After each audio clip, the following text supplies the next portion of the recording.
আসসালামু আলাইকুম রহমতুল্লাহ। সুপ্রিয় ভিউয়ার্স, আশা করি ভালো আছেন। আমিও ভালো আছি। তো বর্তমানে আমাদের রাজনীতির টপিক হচ্ছে আমাদের প্রধান উপদেষ্টা মহোদয়, মাননীয় প্রধান উপদেষ্টা চীন সফর। অলরেডি সফরটা শেষ হওয়ার পথে। তো উনি কিন্তু একটা সুন্দর একটা উদাহরণ রেখেছেন। মানে এটা আমার কাছে অবিশ্বাস্য, অভিভূত। মানে আমি ভাষা খুঁজে পাচ্ছি না কিভাবে প্রকাশ করব।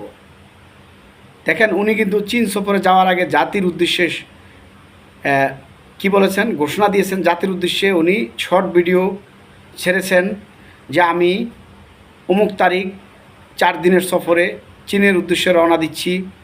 সেখানে গিয়ে উনি কি করবেন, চীনের প্রেসিডেন্টের সাথে দেখা করবেন, চীনের বড় বড় কোম্পানির সিইওদের সাথে মিটিং করবেন, দ্বিপাক্ষিক বৈঠক করবেন এবং বিভিন্ন বিষয় নিয়ে চুক্তি সম্পাদন করবেন। এই চীন সফরের একটা সংক্ষিপ্ত বিবরণ উনি জাতির উদ্দেশ্যে ভাষণ আকারে দিয়ে গেছেন। আপনারা ফেসবুকে এবং ইউটিউবে সার্চ করলে আপনারা এই ভিডিওগুলো পাবেন। এগুলো একদম ভাইরাল। সেখানে উনি কত সুন্দরভাবে বলে গেছেন। তার মানে একজন রাষ্ট্রপ্রধান, রাষ্ট্রের যিনি প্রধান নির্বাহী, উনি একটা দেশের সফরে যাচ্ছেন আর সেই বিষয়ে আমাদের দেশের জনগণকে সুন্দরভাবে উপস্থাপন করে যাচ্ছেন। উনি নিজে করতেছেন। এমন না যে শুধু ওনার প্রেস উইং করেছে, ওনার কোনো সচিব করেছে কিংবা ওনার কোনো অ্যাডভাইজার করেছে, এমন না। কিন্তু উনি নিজে সরাসরি মানুষের সাথে কথা বলছে যে আমি চীন সফরে যাচ্ছি, এতদিনের জন্য এই উদ্দেশ্যে যাচ্ছি। আমাদের ভাগ্য কত ভালো হতো যদি আমাদের যে নির্বাচিত সরকারগুলো আসতো বা নির্বাচনের নামে যে প্রশাসনের সরকারগুলো আসছে, তারা যদি, এই বোর্ড সরকাররা যদি এরকম আমাদেরকে ডিটেলস বলতো। কারণ বলবে কিভাবে? তাদের তো অহংকারে পা মাটিতে পড়ে না। যখন বাংলাদেশের প্রধানমন্ত্রী হয় বা কোনো মন্ত্রী হয়, মনে হয় যেন যে সে একবারে এই দেশের বড়, অনেক বড় কিছু হয়ে গেছে। মানে মানুষকে মানুষ মনে করে না, জনগণকে জনগণ মনে করে না। জনগণকে মনে করে প্রজা, আর নিজেকে মনে করে ব্রিটিশ সরকার। আমরা হচ্ছে উপনিবাসে থাকি, আমরা পরাধীন। তো এরকম একটা উদাহরণ উনি রাখলেন, এত সুন্দর করে উপস্থাপন করলেন। তারপরে ওখানে গিয়ে উনি যে সম্মানটা পেলেন, আমার মনে হয় যে কোনো ইলেকশানে জিতা, কারচুপি করে জিত কার রিয়েলভাবে জিত, কোনো প্রেসিডেন্ট বা প্রধানমন্ত্রী চীনে গিয়ে এত সম্মান পাইছে কি না। সম্মান এভাবে লাল গালিচা, এভাবে কি জানি কয়, তাকে স্পেশালভাবে করা, রিসিভ করা, এগুলো তো সব যে কোনো দেশের প্রধান গেলে এটা যে কোনো দেশ আপনার কূটনৈতিক শিষ্টাচার যে এটা করে। কিন্তু আসলে ওনাকে যে একটা ভক্তি দিয়া যে আন্তরিকভাবে করছে, এটা ভিডিওগুলো দেখলে বোঝা যায় যে ওনার প্রতি অন্যরকম বিশেষ একটা আন্তরিকতা এবং ভক্তি ছিল। কারণ উনি বাংলাদেশের নেতা এবং উনি একজন নোবেল বিজয়ী। ওনার একটা হেডম আছে এবং ওনার একটা গ্রহণযোগ্যতা আছে এবং পরিচিতি আছে সারা পৃথিবীতে। তো আমার কথা হচ্ছে, বিএনপি সহ যে সকল রাজনৈতিক দলগুলো সংস্কারবিহীন নির্বাচনের জন্য মাতম করতেছে, চিৎকার করতেছে, তো তাদেরকে আমার প্রশ্ন যে আপনারা 16, 17, 18 বছর, যদি ফখরুদ্দিন সহ ধরেন, প্রায় আপনারা 18 বছর আপনারা নির্যাতন নিপীড়ন সহ্য করলেন, কত পিঠা খাইলেন। আপনারা ওই বিষয়গুলো মাইনা নিলেন, ঘুরতে বেরোতে পারলেন না, একটা মিছিল করতে পারলেন না, নিজের রাজনৈতিক যে একটা অধিকার সেটাও পাইলেন না, সাংবিধানিক অধিকারগুলোও পাইলেন না, বেসিক অধিকারগুলোও পাইলেন না। তখন আপনারা 18 বছর কাটাই ফেললেন। জনাব তারেক জিয়া মহোদয় উনি 20 বছরে একটা রুমের মধ্যে কাটাই দিলেন। আপনাদের এগুলো সব সহ্য হয়। কিন্তু ডক্টর মোহাম্মদ ইউনূস সাহেব সারা পৃথিবীতে বাংলাদেশের সমস্যাগুলো এবং বাংলাদেশের সাথে কূটনৈতিক সম্পর্কগুলো এত সুন্দরভাবে জোড়া লাগাচ্ছেন।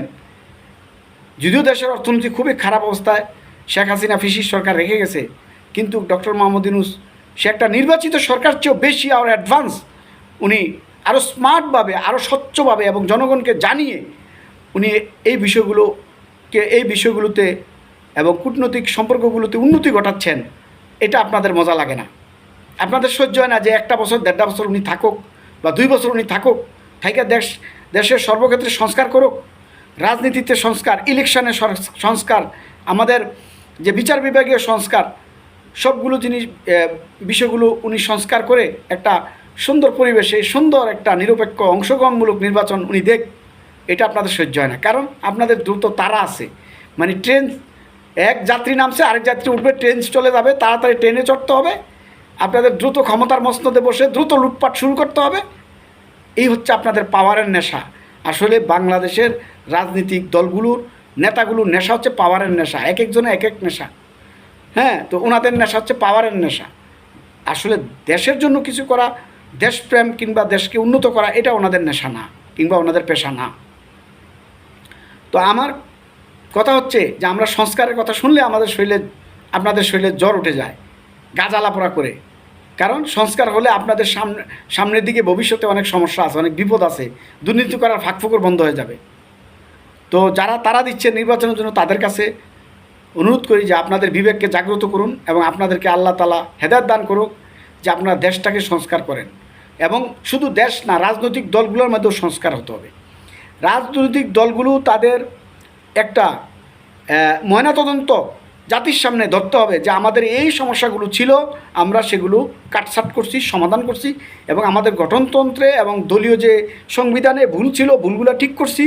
এবং আমাদের দলের মধ্যে যারা দুর্নীতিবাজ প্রমাণিত এবং প্রমাণ আছে দুর্নীতি করেছে, এবং যারা সন্ত্রাস, রাহাজানি, চাঁদাবাজি এগুলো করেছে, তাদের ব্যাপারে আপনারা প্রতিবেদন তৈরি করে বলেন যে এদেরকে আমরা দল থেকে বহিষ্কার করছি, দল এদের থেকে পরিচ্ছন্ন করেছি, দলকে একদম ক্লিন করেছি। এরকম আপনারা দলের মধ্যেও সংস্কার করেন।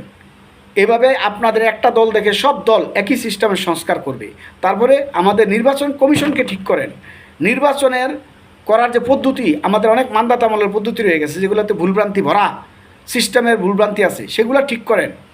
প্রশাসনকে ঢেলে সাজান, কোথাও যাতে কোনো দলীয় লোক, কোনো ডিসি, এসপি, ওসি এগুলো না থাকে যে দলের সহযোগিতা করবো, এগুলোকে ভেঙে চুরে বদলি করে একদম একটা নিরপেক্ষ একটা পরিবেশ তৈরি করেন। তারপরে আপনারা নির্বাচনের জন্য দাবি করেন। তো আমি গর্ববোধ করি যে আমাদের একজন প্রধান উপদেষ্টা এমন পেয়েছি যে দেশের সব বিষয়গুলোকে জনগণের সাথে শেয়ার করে এবং খুব যত্ন সহকারে, মনোযোগ দিয়ে এবং খুব দেশ সেবার একটা প্রেম ভালোবাসা দিয়ে মন থেকে উনি কাজগুলো করতেছে। ওনার কাজের অ্যাক্টিভিটি দেখলেই বোঝা যায়। তো এরকম আমাদের অন্তর্বর্তীকালীন সরকার, উপদেষ্টা, প্রধান উপদেষ্টা এরকম 2 বছর 3 বছর থাকুক না, থাকলে আমাদের কি সর্বনাশ হয়ে যাবে। সর্বনাশ তো 18 বছর হয়েছে না, আরও 2 বছর একটু সর্বনাশ হোক না, যে সর্বনাশের মাধ্যমে দেশটা সংস্কার হবে, হোক না একটু। আর ইন্টারন্যাশনাল সকল দেশ তো ডক্টর ইউনূসকে সাপোর্ট করে এবং ওনাকে ভালো জানে, এবং উনি যতক্ষণ না সুষ্ঠু নির্বাচন না দিবে ততক্ষণ পর্যন্ত অন্য কোনো দেশ আপত্তি করবে না, কোনো তড়িঘড়ি করবে না। কিন্তু আপনারা অভ্যন্তরীণ যারা দল আছেন, আপনারা মাতম করতেছেন, পাগল হয়ে গেছেন, কীভাবে নির্বাচন দিবেন, কোনো বিচার আচার নাই, কোনো সংস্কার নাই, কিছু নাই। তো এই কথাটা আমার খুব ভালো লাগছে, এই জন্য আপনাদের সাথে শেয়ার করলাম। ভালো থাকেন, আসসালামু আলাইকুম।